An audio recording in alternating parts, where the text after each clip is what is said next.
Hi trainings, welcome back to our channel brainy training. मैं हूं संदीप। आज की ये video CBSE class 10th session 2020-21 के स्टूडेंट्स के लिए है जिनके बोर्ड एग्जाम्स कैंसिल हो चुके हैं।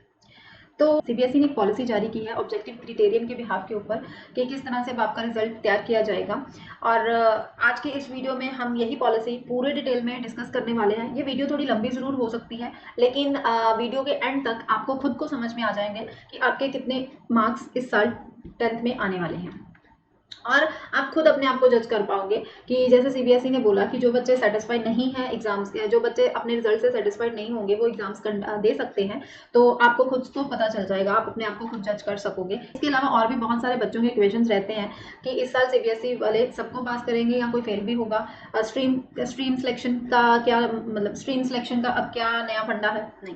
तो स्ट्रीम सिलेक्शन आपको किस तरह से करनी है, प्राइवेट कैंडिडेट्स का रिजल्ट किस तरह से आएगा, रिजल्ट डेट आपकी क्या होगी क्लास 10th की। और उसके अलावा अगर मान लो कि किसी कोई ऐसा स्कूल है जिसने पूरे कोई साल में कोई टेस्ट नहीं लिया, तो वो रिजल्ट किस तरह से निकालेंगे, या आप में से कोई ऐसा बच्चा है जिसने कोई टेस्ट नहीं दिया तो आपका रिजल्ट किस तरह से निकाला जाएगा। आज ये इस वीडियो में आज ये सब कुछ हम पूरी डिटेल में जानने वाले हैं, तो वीडियो को अंत तक जरूर देखना। तो चलिए ये साथ साथ में मैं नोटिफिकेशन आपको दिखाती जाऊंगी और समझाती जाऊंगी कि यहाँ पे पूरा डिटेल में क्या क्या लिखा है। तो सबसे पहले 1 मई थी, कल ये सर्कुलर जारी किया गया सीबीएसई की वेबसाइट में, जहां पर आप देख सकते हैं कि ये पूरा सर्कुलर 14 अप्रैल को सीबीएसई की वेबसाइट पर बोर्ड एग्जाम कैंसिल हो जाने की नोटिफिकेशन आई थी, जिसमें कहा गया था कि बोर्ड एग्जाम कैंसिल हो चुके हैं और उसकी जगह पे आपका जो रिजल्ट निकलेगा वो ऑब्जेक्टिव क्राइटेरियन के बिहाफ पे निकलेगा। और इवन अगर कोई कैंडिडेट इससे नहीं सेटिस्फाई होगा तो उसको अपॉर्चुनिटी दी जाएगी कि वो मार्क्स में दोबारा से एग्जाम्स दे सके, लेकिन तब देगा जब कंडीशंस नॉर्मल हो जाएंगी कोविड-19 की। इसके अलावा आगे चलें तो ये सेकंड पॉइंट, थर्ड पॉइंट पे कुछ नहीं है। फोर्थ पॉइंट पे हम डायरेक्ट आते हैं। फोर्थ पॉइंट में क्या लिखा है कि जैसे आपको पता है कि मैक्सिमम 100 मार्क्स का ईच सब्जेक्ट होता है, जिसमें 20 मार्क्स आपके इंटरनल असेसमेंट के लगते हैं और 80 मार्क्स जो ईयर एंड के बोर्ड एग्जाम्स होते हैं उसके लगते हैं। लेकिन जो 20 अब क्या है कि आपके बोर्ड एग्जाम्स तो कैंसिल हो चुके हैं, लेकिन जो 20 मार्क्स इंटरनल असेसमेंट में उसका क्राइटेरिया सेम है, उसमें कोई चेंजेस नहीं आएंगे। और इससे मतलब ज्यादातर क्या किया है स्कूल्स ने, मेजोरिटी ऑफ द स्कूल्स ने तो सीबीएसई पोर्टल में ये अपलोड डाटा कर दिया है, पूरा डाटा अपलोड कर दिया है इंटरनल असेसमेंट का। लेकिन फिर भी अगर कई स्कूल ऐसे हैं जिन्होंने इंटरनल असेसमेंट अपडेट नहीं की, तो उनको टाइम दिया गया है 11 जून तक की। 11 जून तक वो सारा डाटा अपना हर स्टूडेंट का डेटा जो 20 मार्क्स इंटरनल असेसमेंट का वो 11 जून तक दे सकते हैं। उसके अलावा बात करते हैं 80 मार्क्स की कि 80 मार्क्स किस तरह से आपको दिए जाएंगे, क्योंकि एग्जाम्स तो अब होने नहीं है। तो 80 मार्क्स बेटा बेस्ड आपके करेंगे जो पूरा साल आपके स्कूल में टेस्ट हुए हैं, जो एग्जाम्स लिए गए हैं उनके बिहाफ पे आपको 80 मार्क्स दिए जाएंगे। आगे पूरी डिटेल में नीचे बताया गया है, पूरा हम पढ़ेंगे। उसके अलावा सेकंड क्या है कि जो आपके स्कूल की पास्ट परफॉर्मेंस है, लास्ट 3 इयर्स को देखा जाएगा, पूरे लास्ट 3 ईयर के स्कूल की परफॉर्मेंस के बिहाफ के ऊपर ही रिजल्ट निकलेगा, उससे ज्यादा नहीं। तो इसके बारे में भी हम आगे पूरी डिटेल में जानेंगे। तो आगे चलते हैं कॉन्स्टिट्यूशन ऑफ रिजल्ट कमेटी पर, तो इसके बारे में भी हम आगे पूरी डिटेल में जानेंगे। तो आगे चलते हैं कॉन्स्टिट्यूशन ऑफ रिजल्ट कमेटी पर कि आपका रिजल्ट कौन कौन निकालेगा। अब कौन कौन निकालेगा पे यहाँ पे मेंशन है, आपके स्कूल के प्रिंसिपल और 7 टीचर्स अलग होंगे। मींस कि प्रिंसिपल के अलावा 7 टीचर्स और आपका स्कूल रिजल्ट डिसाइड करेंगे। अब वो 7 टीचर्स कौन से होंगे? 5 टीचर्स तो वो होंगे जो आपके स्कूल के सब्जेक्ट टीचर्स हैं। एक टीचर आपको जो मैथ्स कराता है, जो सोशल साइंस, और 2 टीचर्स वो होंगे जो 2 लैंग्वेजेस आपने ऑप्ट की होंगी। ये 5 टीचर्स ये हो गए, एक आपका प्रिंसिपल हो गए। और उसके अलावा 2 टीचर्स होंगे जो अदर स्कूल से लिए जाएंगे, किसी भी स्कूल से अदर 2 टीचर्स को हायर किया जाएगा एक्सटर्नल मेंबर की तरफ से। ठीक है, वो एक्सटर्नल कमेटी मानी जाएंगी। ठीक है, वो एक्सटर्नल कमेटी मानी जाएंगी। तो ये 7 प्लस 8, ये 7 टीचर्स हो गए प्लस 1 प्रिंसिपल, 8 टीचर्स हो गए जो मिलके एक कमेटी, ये कमेटी एक बनेगी जो मिलके आपका रिजल्ट तैयार करेंगे। तो आगे जानते हैं कि ये लोग अब आपका रिजल्ट किस तरह से तैयार करेंगे। तो सबसे पहले यहाँ पे सबसे मेन जो पॉइंट है 9th पॉइंट, उस पर हम चलते हैं कि कैटेगरी क्या क्या होगी, कि किस किस बिहाफ पे आपके मार्क्स लगेंगे। अब 80 मार्क्स का डिसाइड करना है आपको स्कूल को, टीचर्स को। तो सबसे पहले जो 10 मार्क्स होंगे, 10 मार्क्स आपके पीरियोडिक टेस्ट, जो यूनिट टेस्ट आप लोगों के होते हैं, उसके दिए जाएंगे। Half yearly mid term examination 30 marks उसके दिए जाएंगे, और प्री बोर्ड एग्जामिनेशन 40 मार्क्स उसके देंगे। तो 40 प्लस 30 70 प्लस 10 80 मार्क्स टोटल हो गए। अब मैं आपको with the help of example बताती हूँ, जिससे आप अपना रिजल्ट खुद से खुद निकाल सकते हो, घर पे बैठे आप अपना रिजल्ट तैयार कर सकते हो। सब्जेक्ट वाइज मैं आपको बताऊंगी। मान मान के चलो बच्चा कि यहाँ पे ऊपर थोड़ा चलते हैं, यहाँ स्पेस खाली है, ठीक है। मान के चलते हैं कि पीरियोडिक टेस्ट आपके स्कूल में पूरे साल में टीचर्स ने 3 पीरियोडिक टेस्ट आपके लिए, मीन्स कि 3 पीरियोडिक टेस्ट आपके पूरे साल में स्कूल टीचर्स ने लिए और हर पीरियोडिक टेस्ट के टोटल मार्क्स थे 10। तो एक पीरियोडिक टेस्ट 10 मार्क का, दूसरा भी पीरियोडिक 10 मार्क, तीसरा भी पीरियोडिक 10 का। इनको अगर हम तीनों को प्लस करें तो बनता है हमारे पास 30, लेकिन हमें 10 मार्क्स आपके, लेकिन आपको जो टेस्ट दे, आपके जो रिजल्ट निकालना है इसमें पीरियोडिक टेस्ट का, वो 10 मार्क्स आपको दिए जाएंगे। तो इसको हम 3 से डिवाइड करेंगे, तो 3 से डिवाइड करो तो ये बन गए 10 मार्क्स। अब आपके कितने मार्क्स आए, मान के चलो कि आपके 10 में से 5 मार्क्स आए, सेकंड टेस्ट में भी आपके 10 में से 5 आए, थर्ड में भी आपके 10 में से 5 आए, तो यहाँ पे आपके टोटल कितने मार्क्स लगेंगे, 5 मार्क्स लगेंगे। मींस कि आप अगर इसके अकॉर्डिंग आपका रिजल्ट है, आप अपने आप को, आप अपना रिजल्ट खुद निकाल सकते हो, अभी निकाल सकते हो, कॉपी पेन पकड़ो, साथ साथ में अपनी कैलकुलेशन करते जाओ कि 3 पीरियोडिक टेस्ट अगर आपके पूरे साल में हुए हैं तो उसको 3 से डिवाइड करो, आपके पास टोटल 10 मार्क्स बन गए, क्योंकि 10 मार्क्स ही आपको पीरियोडिक टेस्ट में दिए जाएंगे। अब 10 मार्क्स में आपके कितने कितने मार्क्स आए हैं इन पीरियोडिक टेस्ट में, उन तीनों को प्लस करो और 3 से डिवाइड कर दो, तो एवरेज निकल आई ये 5 की, तो आपको 10 में से 5 मार्क्स इसके मिल जाएंगे। उसके बाद अगर हम बात करें हाफ ईयरली की, मिड टर्म एग्जाम्स, तो mid term exams half yearly ज्यादातर 80 मार्क्स के होते हैं। तो इस पे भी एग्जांपल देके मैं चलती हूँ कि मान लो 80 मार्क्स ये आपके आए, तो आपको ये कैसे निकालना है, आपको ये 80 से 30 को डिवाइड करना है। आप 80 से 30 को डिवाइड करोगे 2.66 समथिंग आपका आंसर निकलेगा।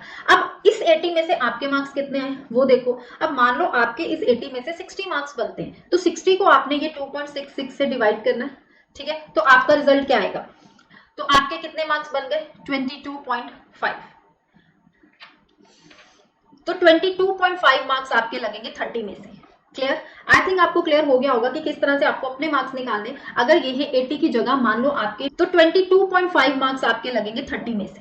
क्लियर, आई थिंक आपको क्लियर हो गया होगा कि किस तरह से आपको अपने मार्क्स निकालने। अगर ये है 80 की जगह मान लो आपके मिड टर्म में 50 मार्क्स का आपका टेस्ट हुआ है, ठीक है, मिड टर्म में आपके 80 की जगह स्कूल ने 50 मार्क्स का लिया है, तो आप 50 को 30 से डिवाइड करोगे। अब 50 को 30 से डिवाइड किया, 50 को 30 से डिवाइड किया तो 1.66 आ गया। अब 50 में से आपके कितने मार्क्स आए आपको ये देखना है। मान लो आपके 50 में से 45 मार्क्स आए, तो 45 मार्क्स आए, तो 45 को आपको 1.66 से डिवाइड करना है, तो कितने मार्क्स आपके बन गए, 27.10 बने। तो लमसम 27 मार्क्स आपके 30 में से लग जाएंगे।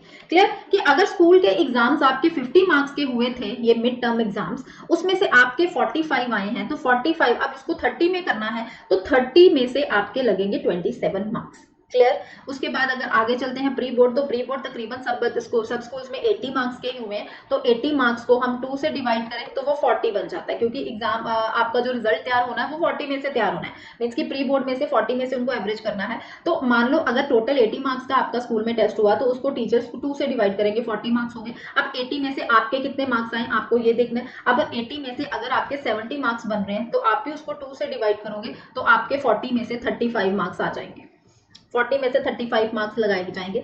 इस तरह से आपका रिजल्ट तैयार किया जाएगा। अब आपको मैंने एक मेथड बता दिया है कि आप अपना खुद बैठे घर पे, क्योंकि आपको खुद को पता होगा कि पीरियोडिक टेस्ट में आपके कितने कितने मार्क्स बनते हैं, उसके बाद हाफ ईयरली में आपके कितने मार्क्स आए, प्री बोर्ड में आपके कितने मार्क्स आए, तो वहां से आप अपना रिजल्ट खुद निकाल सकते हो। ये सब्जेक्ट वाइज है, पर सब्जेक्ट का आपको देखना है। तो इस तरह से हर सब्जेक्ट का आप निकालें, हर सब्जेक्ट के 80 मार्क्स का रिजल्ट बनाएं, उसके बाद सारे सब्जेक्ट्स को प्लस करें, वहां से आपको अपनी खुद को परसेंटेज पता चल जाएगी कि आपका रिजल्ट किस तरह से कितने मार्क्स आपके आ रहे हैं। तो अगर आपने प्री बोर्ड अच्छे से नहीं दिए, मिड टर्म आपने अच्छे से नहीं दिए, तो आप चांसेस हैं कि आपका रिजल्ट में कम मार्क्स मिलेंगे। तो आप उसके लिए अभी से तैयारी करनी शुरू कर दो, ताकि अगर जब सीबीएसई वाले आपको दोबारा से एक मौका दें कि अगर आप एग्जाम्स देना चाहते हो तो दे सकते हो, तो आप वहां पे फॉर्म उसको फिल कर सकते हैं।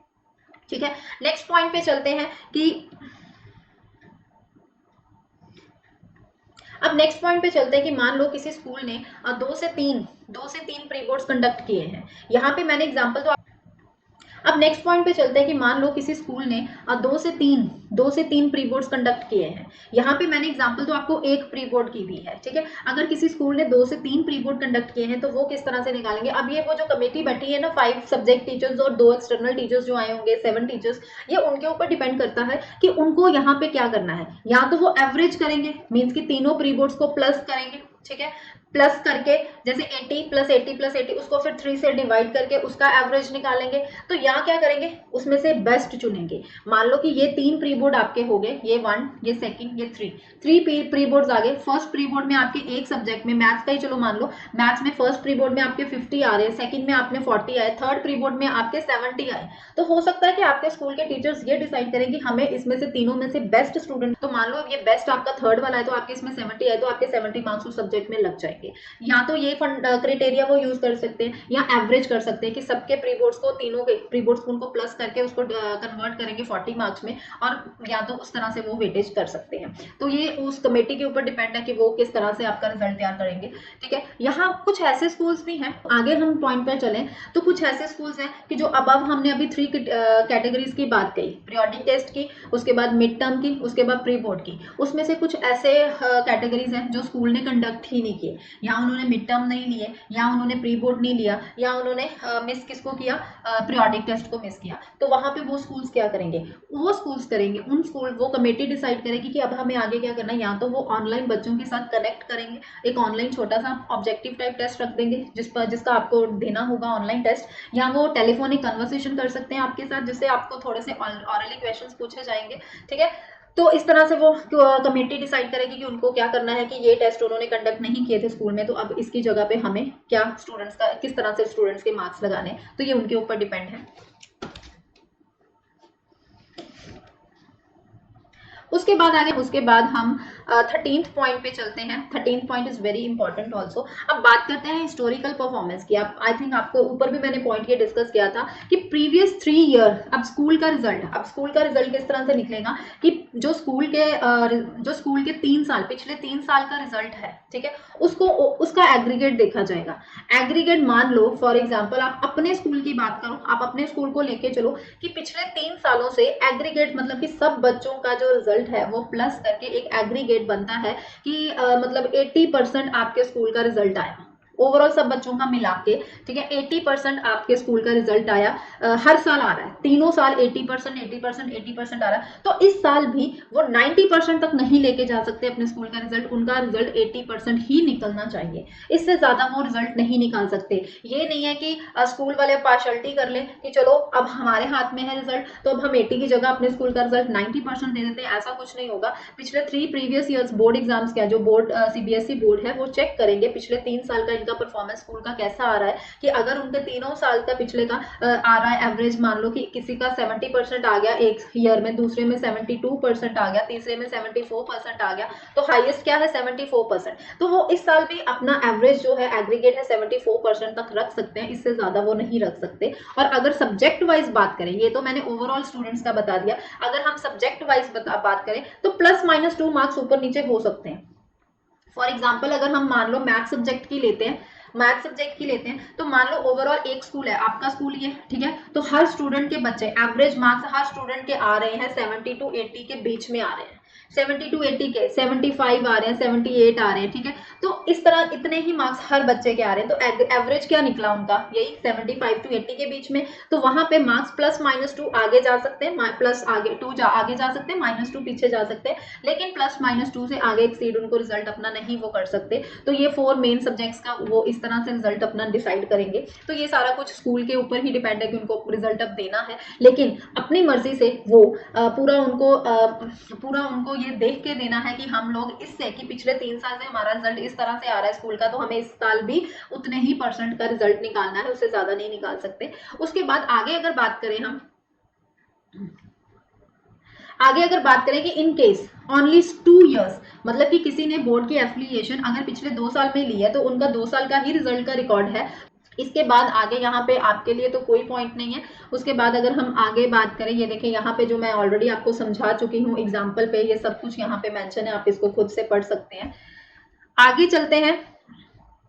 आगे 14th पॉइंट में 15th पॉइंट में यहाँ पे आपके लिए तो कुछ नहीं है, आगे चलते हैं। यहाँ पे data once uploaded will be final. देखो यहाँ पे क्या है कि जो आपके इंटरनल असेसमेंट के मार्क्स लगने हैं और जो एक्सटर्नल लगने हैं, मींस की इंटरनल हो गए 20, एक्सटर्नल जो 80 का हो गया, एक बार अगर स्कूल ने उसको फाइनल कर दिया, मतलब कि सीबीएसई की वेबसाइट में वो फाइनल डाटा उन्होंने डाल दिया, ठीक है। अगर वो रिक्वेस्ट भी करेंगे कि हमें मार्क्स की करेक्शन दोबारा से करनी है तो उनको नहीं अलाउ किया जाएगा। अगर उन्होंने गलती से कोई डाटा रॉन्ग कर डाल दिया है किसी का, तो वो रॉन्ग डाटा ही अपलोड हो जाएगा, उनको दोबारा कोई चांस नहीं दिया जाएगा मार्क्स अपलोड करने का, ठीक है। यहाँ पे पूरी डिटेल में, नेक्स्ट पॉइंट में पूरी डिटेल में मेंशन है कि स्कूल अगर इन केस की अगर कोई ऐसा स्टूडेंट है जिसने इन तीन जो है, एक तो वो प्री बोर्ड हो, एक pre board examination, mid term और दूसरा पीरियोडिक टेस्ट, इन तीनों में से कोई ऐसे टेस्ट हैं जो किसी स्टूडेंट ने नहीं दिए या स्कूल ने वो कंडक्ट नहीं किए, तो उनका उस बच्चे का रिजल्ट किस तरह से बनाया जाएगा, या तो ऑनलाइन या टेलीफोनिक कन्वर्सेशन होगी। इसके बारे में ऑलरेडी हम बात कर चुके हैं।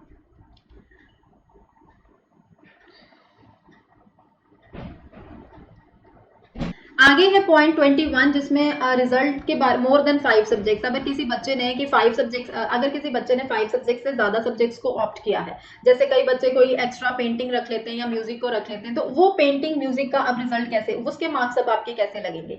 इस पे देखो कि यहाँ पे मीन मार्क्स आपके लगेंगे, ठीक है। 3 सब्जेक्ट्स के जिसमें आपके सबसे अच्छे मार्क्स आए हैं उनको उठाया जाएगा। मान लो कि मैथ्स में आपके बहुत अच्छे मार्क्स आए हैं, साइंस में अच्छे आ गए हैं, उसके अलावा इंग्लिश में आपके बहुत अच्छे मार्क्स आए हैं, तो ये जो 3 सब्जेक्ट्स के आपके अच्छे मार्क्स आए उन तीनों को प्लस किया जाएगा, उसका एवरेज निकाला जाएगा, और जो एवरेज निकल के आएंगे वो मार्क्स आपके यहाँ पे एक्स्ट्रा सब्जेक्ट के लगा दिए जाएंगे, ठीक है। उसके बाद अगर ग्रेस मार्क की बात करें कि मान लो कोई ऐसा स्टूडेंट है, ठीक है, जो मतलब कि नहीं इस क्रिटेरिया को फॉलो करने के बाद कुछ थोड़े से ही मार्क्स से वो फेल हो रहा है, तो सीबीएसई क्या करेंगे, बोर्ड की पॉलिसी है कि उसको थोड़े ग्रेस मार्क्स देके आगे प्रमोट कर दिया जाएगा। नेक्स्ट है board policy for qualifying class 10th examination. इसमें क्या लिखा है कि अगर मतलब फिर भी ग्रेस मार्क्स देने के बावजूद भी कोई स्टूडेंट ऐसा है जो क्वालिफाई नहीं कर पाएगा, तो उनके लिए इसेंशियल रिपीट, जिसको तो हम कंपार्टमेंट कहते हैं, तो कंपार्टमेंट एग्जाम उनके लिए रखा जाएगा। तो यहाँ पे देखो एक बात क्लियर हो गई कि बच्चे ये बात बार बार पूछ रहे थे कि इस साल सारे बच्चे पास किए जाएंगे या कोई फेल भी होगा। तो यस, फेल आप लोग हो सकते हो अगर आपने प्री बोर्ड अच्छे से नहीं दिए, आपने मतलब मिड टर्म एग्जाम्स अच्छे से नहीं दिए, आपके वो आपके क्या नहीं हुए, हाँ, आपके पीरियोडिक टेस्ट अच्छे से नहीं हुए, तो उन सबको कंसीडर करके ही आपका रिजल्ट, आपके पीरियोडिक टेस्ट अच्छे से नहीं हुए तो उन सबको कंसीडर करके ही आपका रिजल्ट तैयार करने वाले हैं स्कूल वाले। तो अगर उसमें आपके मार्क्स कम आते हैं, उसके अलावा आपको ग्रेस मार्क्स भी दिए जाते हैं, तो भी आप एबल नहीं हो पा रहे पास होने के लिए, तो फिर आपकी उस सब्जेक्ट की कंपार्टमेंट निकाल दी जाएगी और कंपार्टमेंट का आपका एग्जाम तो कंपार्टमेंट का एग्जाम आपको देना पड़ेगा। अब आगे बात करते हैं कंपार्टमेंट एग्जाम के बारे में। अब आपको कंपार्टमेंट एग्जाम किस तरह से देना होगा कि जब आपका रिजल्ट डिक्लेयर हो जाएगा, उसके बाद आपको पता चलेगा कि इस सब्जेक्ट में हमारी कंपार्टमेंट आई है, तो ये भी स्कूल वाले ही कंडक्ट करेंगे आपका कंपार्टमेंट एग्जाम। सीबीएसई की बोर्ड की तरफ से इस साल कोई कंपार्टमेंट एग्जाम नहीं होगा। तो स्कूल वाले क्या करेंगे, एक ऑब्जेक्टिव टाइप ऑनलाइन या ऑफलाइन टेस्ट आपका रख देंगे, और वो ऑब्जेक्टिव टाइप किसके ऊपर बेस्ड होगा, आपका जो सैंपल क्वेश्चन पेपर इस साल सीबीएसई की वेबसाइट पर आया था, ठीक है, सैंपल क्वेश्चन पेपर जो होगा उसी तरह एक क्वेश्चन पेपर रेडी किया जाएगा उस सब्जेक्ट का, और स्कूल वाले ही वो कंडक्ट करेंगे कंपार्टमेंट एग्जाम, और उसके बाद उसकी असेसमेंट करके उसका रिजल्ट अपलोड कर देंगे सीबीएसई के पोर्टल पर। तो उसका रिजल्ट फिर मिल जाएगा सीबीएसई की आपको वेबसाइट पे। उसके बाद परमिशन है उन स्टूडेंट्स को जिनकी कंपार्टमेंट निकल आती है, रिजल्ट डिक्लेयर होने के बाद जिन स्टूडेंट्स की कंपार्टमेंट आगे अगर बात करें हम 25th पॉइंट पर, तो यहाँ लिखा है कि जिन बच्चों की कंपार्टमेंट आ जाती है वो उनको अलाउ किया जाएगा कि वो क्लास 11th में बैठ सकते हैं जब तक उनका कंपार्टमेंट का रिजल्ट नहीं आ जाता। मतलब कि ऐसा नहीं है कि जब तक वो कंपार्टमेंट का पेपर नहीं दे देते वो क्लास 11th में नहीं बैठ सकते, वो 11th क्लास को कंटिन्यू कर सकते हैं।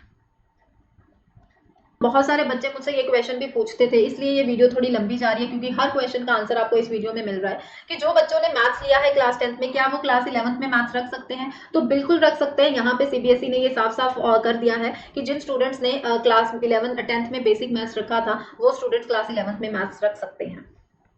लेकिन आप स्ट्रीम सिलेक्शन पे बच्चे बहुत ज़्यादा कंफ्यूज है, क्योंकि पहले होता था कि रिजल्ट पे बिहाफ पे आपको स्ट्रीम सिलेक्शन की जाती थी, लेकिन अब ऐसा कुछ नहीं है। यहाँ पे साफ साफ लिखा है कि स्टूडेंट्स कोई भी कॉम्बिनेशन ऑफ सब्जेक्ट्स चूज कर सकते हैं विदाउट एनी स्ट्रीमिंग। ये आप चीज ध्यान रखें, विदाउट एनी स्ट्रीमिंग आप कोई भी कॉम्बिनेशन ऑफ सब्जेक्ट्स को चूज कर सकते हैं, और स्कूल को भी वही चीज माननी होगी। लिखा हुआ है साफ साफ, स्कूल को भी वही चीज माननी होगी। तो अब स्ट्रीम सिलेक्शन पर भी आपकी टेंशन खत्म हो गई। अब बात करते हैं उन स्टूडेंट्स की जो प्राइवेट कैंडिडेट्स हैं। यहाँ पे बहुत सारे बच्चे कंफ्यूज कि जो प्राइवेट कैंडिडेट्स हैं, जिनको जो पत्राचार, जो सेकंड चांस कंपार्टमेंट कैंडिडेट्स हैं, एक सेपरेट स्कीम असेसमेंट की निकाली जाएगी बहुत जल्द, वो शेयर की जाएगी इस उनकी ऑफिशियल वेबसाइट पर, सीबीएसई की ऑफिशियल वेबसाइट पर, जिसके बिहाफ पर उनका रिजल्ट तैयार किया जाएगा।